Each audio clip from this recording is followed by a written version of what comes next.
Spooky hello everyone, and a startling welcome back to a very grisly, gruesome and gory video. I love the Souls games, and been wanting to try my hand at a challenge run of them for quite a while now, and what better excuse than the spooky season to play the spookiest one of them all, Bloodborne.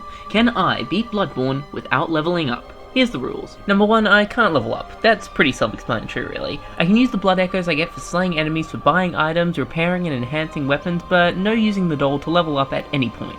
The only other rule is a bit more of an interpretive one, being that all bosses must be fair fights, no quick kill or glitch methods allowed. Items can be used, but only as long as I still engage with the actual mechanics of the battle.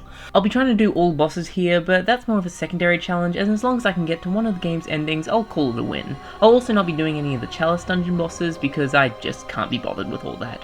You might have also noticed that this run isn't can you beat, and just can I beat. This is because it's already well documented that yes, you can beat these games on the lowest possible level. Heck, you could probably do it naked with no weapon on a controller made of spit if you were good enough. This vid is more about challenging myself to beat the game like this, and not to see if it's possible, and as such, it'll be more of a walkthrough of my journey than a straight up guide of how to beat the game like this. Anyway, that's enough of all that, let's get into it. Can I beat Bloodborne without leveling up? I start by making my character, and of course I decide to make a hideous monstrosity to match those that will be fighting throughout the game. I use the usual name that I do in these games, that being Catalina, and I kind of regret it since an abomination like this doesn't deserve to be honoured with that name. I also kind of screwed up when making this character. To play at the lowest level possible in this game, or Blood Level 4 as it's known, you have to pick the hilariously named Waste of Skin class. I stupidly just assumed that all of the classes started off at the same level, and so chose the one that best represented who I am, that being the Violent Past, which like most of the others starts off at level 10. I didn't realise this until way later during the Celestial Emissaries boss, and at that point there was no way I was going to start over with an even harder challenge, hence why this is a no level up challenge and not a Blood Level 4 challenge. Worming out of my mistakes aside, I now start the game proper and work my way through the clinic with no weapon. I can't get any gear until I get to the Hunter's Dream, and there are two ways that I can get there. Get to the first lamp and warp there, or die to an enemy, which has been my chosen method every time I play this game. This time though, I decided no, I'm good at games, I can make it to the first lamp and get to the dream without dying. So I immediately died to the first beast. Jeez Hamilton, I thought we were friends. I end up in the Hunter's Dream, and this kind of acts like the game's hub, and here I can choose my starter Pokemon. There are 3 choices of weapons to start with, but in my opinion there's really only one. The Saw Cleaver deals good damage, is fast, and has some range in its extended form. If I understand the mechanics of Bloodborne as well, it deals bonus damage against beast-type enemies since it's a serrated weapon, and since a lot of this game is about killing beasts, that makes this a clear choice. You can also get a gun here, but this is a much less impactful choice. Despite being a gun, it's not really used for dealing damage, unless you specifically spec your build around that. Most of the time, it's just used to counter enemy attacks, giving you a chance to deal some serious damage, and as far as I know, either of these will work for that. I went with the Hunter's Pistol just because that's what I've used before. Aside from that, there's not really much to do in the dream right now. The main building here isn't open yet, and the doll can't be used with no insight. That's a mechanic I should probably explain a little. See, as I go throughout the game, usually upon discovering or defeating bosses, I'll gain insight. This acts as a sort of secondary currency which can be spent to buy some of the rarer and more sought after items in the game, but also at certain insight thresholds will affect the game. Enemies might get new or upgraded attacks, and you'll start to notice strange creatures that were always there, but only now are you able to see them. Most importantly is that without any insight at all, the doll in the Hunter's Dream who we'd usually talk to level up lays here lifelessly, meaning that even if we wanted to, we couldn't level up yet. With all my business done in the dream for now, I returned to Yharnam and started to make my way downtown, lighting the first lamp as I did. It took me a little bit to get back into the swing of things since I had just beaten Sekiro when I started this run, so I needed some time to get out of that mindset and relearn how Bloodborne plays. As I went through, I made sure to loot everything I could find, with blood vials being especially important. These are used to heal, and knowing how, good I am at Souls games, we're gonna need a lot of these. When I get to this bridge, I run past the wolf thing, drop down here, and head through this building, on the other side of which is a shortcut back to the lamp. I decided to go back to the Hunter's Dream to spend my echoes stocking up on blood vials as well as equipping the Yharnam Hunter's set, purely for fashion. I also sold my old clothes since I didn't really need them anymore. Now it's back to Yharnam, where I can head back into that building from before, go up the stairs, and get back to the bridge, at the end of which I find my first boss, the Cleric Beast. Here's the thing about this fella, because I can't actually level up at this point in the game, this actually goes exactly the same as it would in any of my other runs. Since this has always been the first boss I fight, my first point of insight always comes from entering its arena. That means that the only way I could even level up for this fight if I wanted to would be to come here, die, and use the lamp to return to the dream. Thing is though, I've never died to this boss. That's not a brag, it's just a pretty easy boss, which fair enough, it is a tutorial boss. And that win streak against the beast is unbroken in this run. Most of the Cleric Beast's attacks are really easy to dodge, and it gives me plenty of openings to get some good damage in or safely heal when it's managed to hit me. You can also make good use of the game's rally system here if you do get hit to save a blood vial. Basically, if you do take damage, you're able to heal yourself by quickly dealing damage back. It's not always a good idea, but this thing gives you some pretty good chances to use it to save on blood vials. I also managed to cripple its limbs a few times by doing repeated damage to them for a nice extra burst of damage. With that, the Cleric Beast goes down, with no extra challenge added from the challenge run aspect. I activated the Cleric Beast lamp and headed back to the dream, where I can now meet the doll for the first time, and dang, that's a nice dress. I'd kill for something like that. I mean, we don't really need her for this run, and all she's doing here is tempting me to cheat. No, we're not killing the doll. Even for a bit, I'm not a monster. I also headed into the now unlocked mansion to talk to German, this friendly, if slightly creepy old dude. In here, I can also do some non-level up upgrading to help make things a little bit less hard on me. More ways to modify myself and my weapons will become available as I go, but for now, all I can do is fortify my weapons, which I actually have enough bloodstone shards to do, so I upgrade my sword cleaver to +1. I also bought some more blood vials while I was here, then it's on with the hunt. I portal into the central Yharnam lamp and head through the gate. Instead of going through the building this time, I head through the path on the left where I get some parry practice in on these ogre things. I usually don't parry much in these games, but I feel like here it might be a good skill to learn, and these ogres are a great teacher. Plus, they have a high chance of dropping a few blood vials, making them not bad for some early game farming. I head up these stairs and through the alley, making sure to kill some of the caged dogs on my way. I know it's cruel, but hey, I need the echoes and they're not using theirs. I also take some time to talk to the friendly locals. If you wanted to cut off your arse, you wouldn't be in this mess. Oh wow, a bit rude. This last is actually part of a questline I'd usually complete, but this video is going to take ages already without fluffing around with quests, so I'm just going to ignore her. I continue through this building, down into the sewers, and up this long ladder, up to the Bridge of Unending Lag, which actually needs to be renamed to the Bridge of Barely Noticeable Framerate Drop since I'm playing on the PS5 version. There's an elevator that I can use to zip back up to those two ogre enemies from before, giving me a quick shortcut back here when I inevitably die. It's just a short walk over to the first mandatory boss from here, but before that I decided to head down this ladder to take out that dang sewer pig. I screwed up getting the backstab on it, but still not too scary of a fight, especially since I can just clown on it through the doorway. Oh god, I can get through! One trip to collect my echoes later, and I can go take on the hunkiest boss of them all, Father Gascoigne. When I first played this game, this fight was a wall for me. I struggled so hard.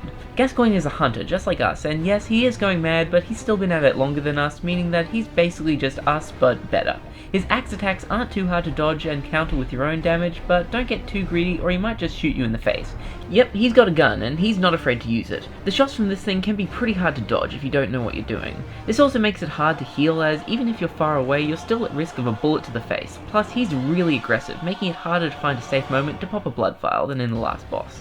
The arena also makes this a lot harder since you'll constantly dodge into these graves by accident, causing you to take a bit of damage you would have otherwise avoided. You can fight him up on this raised path to avoid this, but I don't know, I just never really end up doing this, at least not until later in the fight. After doing about a third of his health, he'll transform his weapon into a two-handed axe, but honestly, this doesn't really change too much at all. He can even still pull out his gun for a quick shot on you. I was really surprised though that on my first attempt, I was able to knock him down into his third phase, if just barely before dying. This phase is way easier to deal with though. He finally gives up his humanity and becomes a beast, which makes him more intimidating, sure, but also makes him ditch his gun and makes his attacks even easier to dodge and attack back on. Honestly, his beast form is so easy, I regret not going for the music box so I could force him into this phase early. It only took me 2 more attempts to slay the father, which surprised me. I was really gearing up for this one, making me tear my hair out. I lit the lamp and headed back to the hunter's dream to spend the echoes from Gascoigne on more blood vials. It feels kinda weird wasting all of these on vials, but I mean, without leveling up to save for, there's not really much else important to use them on, especially at this point. While I was here, I also repaired my weapon, even though it was still doing alright. Back in the real world, I opened up the gate to Odin Chapel and followed the path into Cathedral Ward, collecting the Blood Gem Workshop tool on the way that lets me infuse my weapons with gems of various different effects. In Odin Chapel itself, I lit the lamp and had a quick convo with the chapel dweller, who despite their striking appearance is actually a really chill dude. From here, I could continue on to the next mandatory boss just by getting enough echoes to buy the Chief Hunter emblem to open up the gate, but since I plan on at least trying all the bosses anyway, I might as well take the long path through Old Yharnam. Despite being similar to its hotter younger sister, Old Yharnam is one of my favourite areas in the whole game. New Yharnam's not too friendly of a place, but it still felt inhabited and somewhat alive, whereas here just has this sense of eerie stillness and lifelessness to it, even though it's bristling with life, all of which is very eager to take your life away from you. Even if you don't know the lore of what happened here, you still know something bad went down. Anyway, despite my love of this area, the first part is kind of annoying, especially if it's your first playthrough. Off in the distance, another hunter calls out to me, telling me to turn back or he'll be forced to deal with me, and upon ignoring his warning, he opens fire. It's not too hard to deal with all of the beasts and avoid Jorah's shots, but on my first playthrough, I remember struggling with this for hours. Once I got to his tower, I did think about teaching Jorah a lesson, but he's just trying to do what he thinks is right. Besides, he can't target me for the rest of the area anyway, so I just left him. For the rest of Old Yharnam, I tried to mostly avoid fights, especially with all of the big werewolves. One of these guys jumps out from this door here, which is a nasty jump scare if you're not ready for it, but the building it came from is a shortcut back down to this area from the lamp, which is nice so I don't have to deal with all of that gunfire again getting back here. There's a scurrying beast on these stairs, which are always welcome sight, since killing them is a good way to get my hands on a little bit more upgrade material for my weapons. Continuing down into the chapel here, I come face to face with this lovely lady, the blood-starved beast. I've heard some people have trouble with this boss, but IMO, she's not that hard. Her slashing attacks are really easy to avoid and abuse for some good damage. She does have a few phases that do make things harder though. In phase 2, her attacks get way more aggressive and they start to build up poison as she hits you. She also gets this grab attack which you really want to avoid since it's a one-hit kill at this level. Though she might have had that in the first phase too, but I only got hit by it in the later ones. In the last phase, her attacks become even more aggressive, making it harder to get your own hits in. Not to mention that poison starts spewing out of the beast, making it toxic to even be near her most of the time, so it's probably best to forage around for some antidotes before starting the fight. I died on my first attempt, and before going back for more, I decided that it would be smart to upgrade myself a little, so I headed back to the Dream, advanced my sword cleaver to +3, and used the gem tool to add some gems to it. There were definitely other gems I could have gotten by now, but all I had on me was this Tempering Blood gem, which allegedly increased my attack a little, so I just equipped that and headed back into the fray. A few attempts later, and the blood-starved beast was slain. I probably could have done this without upgrading my weapon, but I was going to have to do this at some point anyway. Defeating the beast gives me the Numerian Chalice, which is useless since I won't be doing any of the Chalice dungeons. More importantly though, it unlocks this door back in Odin Chapel. I head up this elevator, around into this building, and drop down the long tower.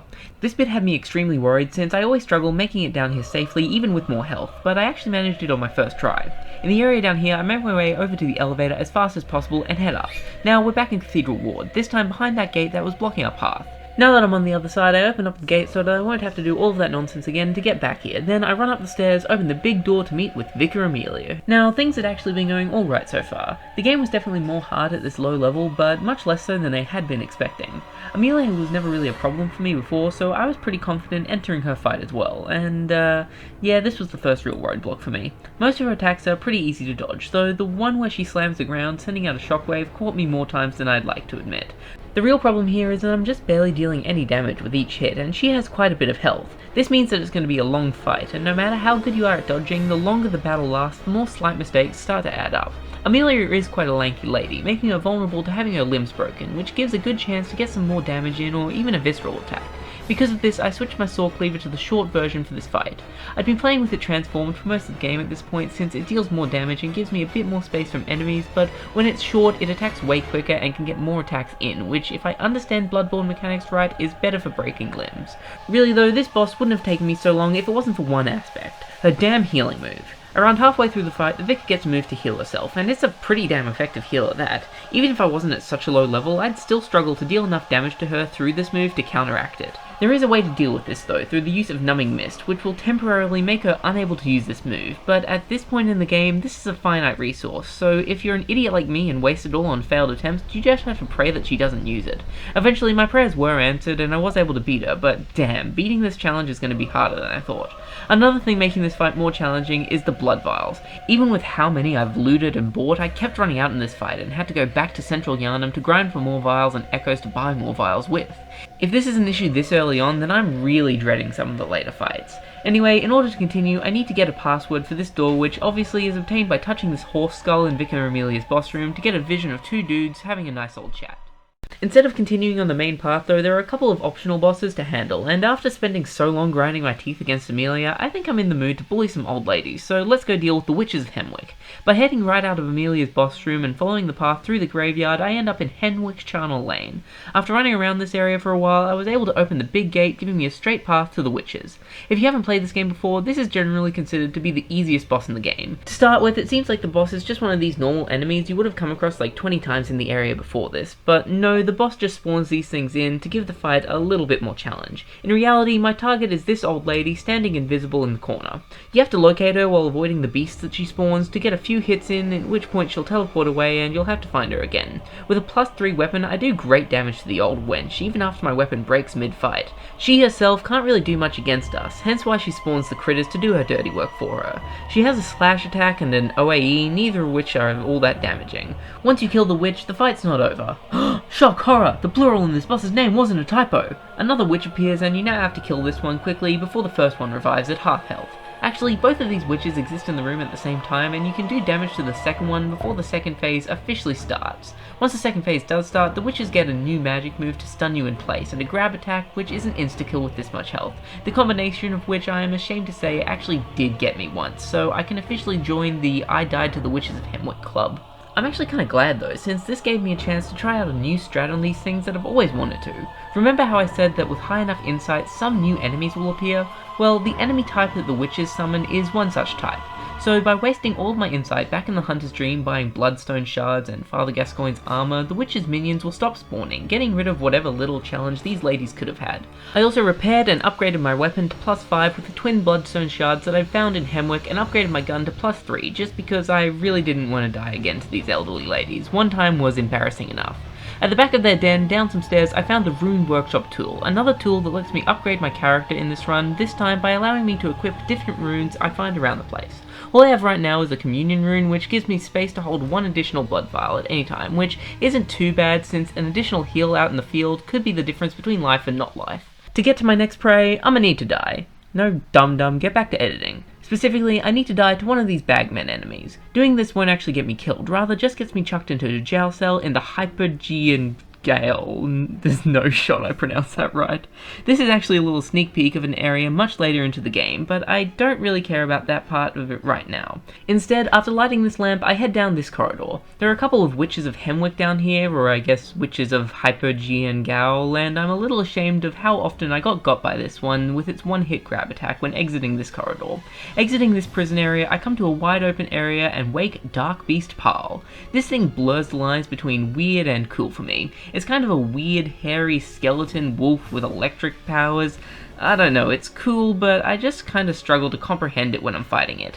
And that's probably part of the reason why I suck so hard at fighting this thing. I feel like this is a boss that you're either really good at or really suck at, and I'm definitely in the latter camp. The problem is, the best way to fight him is to get underneath where his attacks have a harder time hitting you, but with how much he moves around, I just really struggle staying beneath him. It's also not entirely safe here since he has a large AoE move that he can do that's pretty well telegraphed, but if you're low on stamina from attacking him, good luck getting away in time. Though a lot of the time it's best to just tank the AoE to give you a few seconds of being able to wail on him without him being able to attack back. Just like with Amelia, he's a lanky boy, meaning that it is possible to cripple his limbs, which is really what you want to go for. It can even knock him out of his AoE attack if you're lucky. To help with this, I'd say don't lock on in this fight, as you can't specifically target his limbs, making locking on more of a hindrance than a help. After you get the Dark Beast below half health, his electric attacks will get powered up and he can even start sending out electric waves with his attacks, giving him way more range. If you break his limbs though, this electricity will dissipate, making him a little bit less threatening and also giving a great opportunity to deal some damage while he charges himself back up. I was really struggling with this fight for a while. I even considered coming back to it later when I had more weapon upgrades. I constantly had to go farm more blood vials, even selling off some of my old junk that I didn't really need for the echoes just to buy more. I also switched into that set of Gascoigne's armor I bought earlier since I think its defenses are better, plus it's way drippier. By getting lucky with a few good limb cripples, I was able to come out victorious over the Dark Beast, granting me the Spark Hunter badge, increasing the item pool for purchase back in the dream. Before heading back there, I opened up the big door in the back, which actually leads to the lower area of Old Yharnam. I really love how this game loops in on itself like this. We'll be seeing a lot more of this sort of thing later. I headed back to the dream and stocked back up on blood vials since I was getting low again. I also equipped a moon rune I found, which increased blood echoes dropped from enemies and added a red blood gem to my weapon for a slight damage buff, which in hindsight I don't know why I didn't do that sooner. With that done, it's time to get back on with the main hunt, so I headed through that big door I opened before and entered the Forbidden Woods, which has a lot of people in it for having a name like that. This area is very long and full of some very unpleasant enemies. Sure, the first part mostly just has your regular Yarnamites and some dogs, but in the later sections there are these dudes infested with snakes that I've always found kind of annoying. Not just as a fight, but because I thought this was a game for furries, not scalies. False advertising much. I worked my way around most of the enemies here while looting everything I could. There's a lot of twin bloodstone shards around the place which, with their powers combined, I can upgrade my weapon again to +6, pushing me into the bloodstone chunk section of the upgrade tree. There's also some elevators leading back up to the lamp which I make sure to activate since it would be a nightmare to have to run through the whole woods again every attempt. Once in the swampy area, the boss is getting close. Just past a couple of pigs, I entered the domain of my next target, the Shadows of Yharnam, and this was another one that had me stumped for quite a while, though this time it was nowhere near as annoying to me. Just like with the witches, the plural in this boss's name isn't a lie, as there's 3 shadows each playing very differently to their companions. First is the one with the long sword, which I refuse to call a katana because I don't want some weeb in the comments calling me out if I'm wrong. This one swings at you with the sword and is the most aggressive out of the lot, which also makes it the easiest one to take out. Second is the one with the non-specific Japanese looking sword and a candle, who can swing its sword at you but is more likely to use the candle as a makeshift flamethrower. This one's job is mainly to cover the sword one, making it harder to deal damage to it since you have to constantly be worried about this one coming in to flame you. Finally, all the way in the back is the one with the, dare I call it a mace? Let's go with bald stick and a flame. This one's job is to try and stay as far away from you, pelting you with fireballs to catch you off guard. Alone, any one of these dudes would be a complete pushover, as it's real easy to just stunlock them for massive damage, but as a group they do a really good job of covering each other's weaknesses. They also have multiple phases, but they're triggered in a weird way that can be exploited to make the fight easier if you know what you're doing. If any one of their health bars drops below, I think about a quarter, all 3 will transform, gaining snaky bodies and stretchy arm attacks. Knowing this, the goal for the first phase is to get all of them as close to this threshold as possible before pushing them into the second phase. As I already mentioned, the sword one is easy to do this for since it's their job to basically always stay within our slashing range. The mace one is easy too since you can just lure the other 2 away then quickly run over to get a few good slashes in on him. The problem child here is the candle one, since he likes to use the sword shadow as a shield, meaning that to hit him you'll almost always be risking a sword up the butt. Most of the time what would end up happening is I'd get the sword one down, then the mace one, then try for a while to get the candle one down before just giving up and attacking the sword shadow to push them into the next phase. When they enter phase 2 they'll stop in place for a second while snakes burst out from their heads, but this won't happen to all of them at the same time.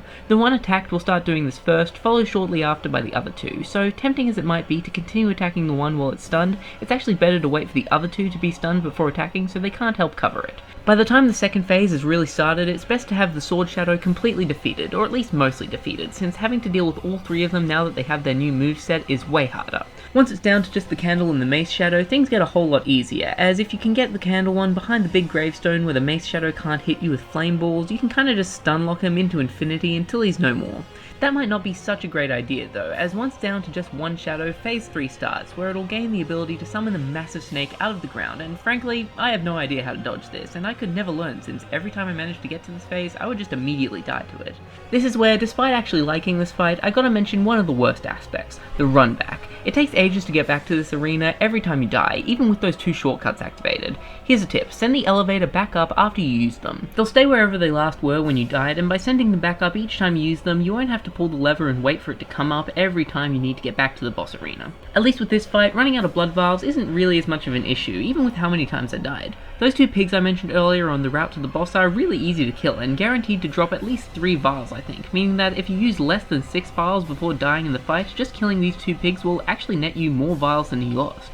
Though killing these pigs does add more time between boss attempts, so it does have some downsides. After a lot of deaths, I finally got a run where everything came together. I managed to kill the candle shadow right next to the mace one, meaning that I could immediately start wailing on him, stopping him from summoning those damn giant snakes, making this a foregone conclusion.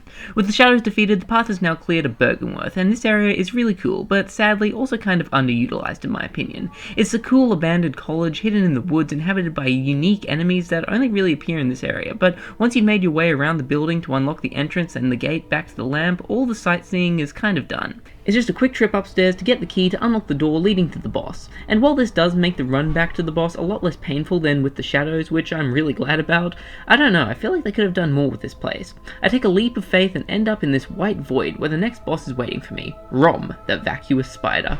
I gotta say, this is such a silly name to me, like someone deadass looked at this spider and said, yes, very vacuous. I remember explaining Bloodborne lore to my mum once, and when I mentioned this boss, she couldn't help but chuckle at the name. And while we're dissecting that name, spider? This thing looks more like a stony grub than a spider. As for the fight itself, this one's kind of boring. It's not really easy since I did die quite a lot doing it, but I struggle to call it hard as well. It's just kind of uninteresting. Rom herself doesn't actually fight us, at least not in the first phase, instead relying on these little baby Roms, or Romlets as I like to call them. And okay game, yes, that's what a spider looks like. 10 of these appear per phase, and they go down in just a few hits, but you can't attack all willy-nilly since they like to clump together and attack you while you're distracted dealing with their friends, and for bug enemies, they deal a lot of damage. They even have a head bash move that can OHKO from full health at this level. Because of this, to take them out, you kinda just have to circle around, waiting for one to separate from the group so that you can safely take it out, and once they're all gone, you can safely move in to take out Rom, who after you deal enough damage to, will teleport away and spawn even more Romlets to take out. This whole process takes ages, and despite not being too hard if you know what you're doing, as I mentioned earlier, the longer a boss takes, the more chances there are to slip up, leading to a death. Technically, you can just ignore the Romlets and attack Rom herself to make the boss go faster, but I always find that that's a real good way to die quick, so despite how arduous it is, I always clear out the babies first. In the latter phases as well, Rom herself gets some attacks, but these all have really obvious tells and aren't too hard to dodge, so they only serve to elongate the fight further by forcing you to focus on reacting to what she's doing as well. In the second phase, she can raise her head up to signal a meteor attack that, as long as you have enough stamina, you can just easily outrun to avoid. She can also roll around to summon a bunch of rocks from the ground, but again, it's easy to just run away to avoid these. Then, in the third phase, she gains an AoE attack and a melee one for when you're in close, which are the only really threatening attacks she has, but again, as long as you're not right next to her, they're pretty much a non-issue. I really didn't mind this fight the first time I played it, but I think that was only because I was a high enough level to make it go quick. Now that I've experienced how annoying this thing is when it takes more than a few turns, yeah, I can really see why Rom usually ranks pretty low on most people's boss tier lists. At least I got to learn some fun facts about this fight since I had to try it so many times. Like, I didn't know before that the Romlets can drop Madman's knowledge when killed, which are used to give you more insight, so you could use this boss as a very inefficient insight farm if you wanted. I also managed to drop Rom's health down to the third phase levels once before the first teleport, which I thought would make this the winning run, but it turns out that this causes both the second and third phases worth of spiders to spawn at once, plus having to deal with her third phase moveset, so yeah, that wasn't a fun time. After a few hours I was eventually able to defeat Rom, but all I felt after this was a sense of relief that I could finally move on, no real satisfaction. With this fight done, we're officially about halfway through the game, at least in terms of main content, which seems as good a time as any to take a bit of a break. I was originally going to make this one whole video, but looking at how long it's shaping up to be, I think 2 parts is justified. Don't worry though, I'm not going to make you wait the full 3 weeks for another video. I won't even make you wait a week. The next video will be up on Halloween Day. So if you want to be here when it comes out, why not consider subscribing and liking the video if you enjoyed. Until next time, I've been Katie Cat, and thank you for watching.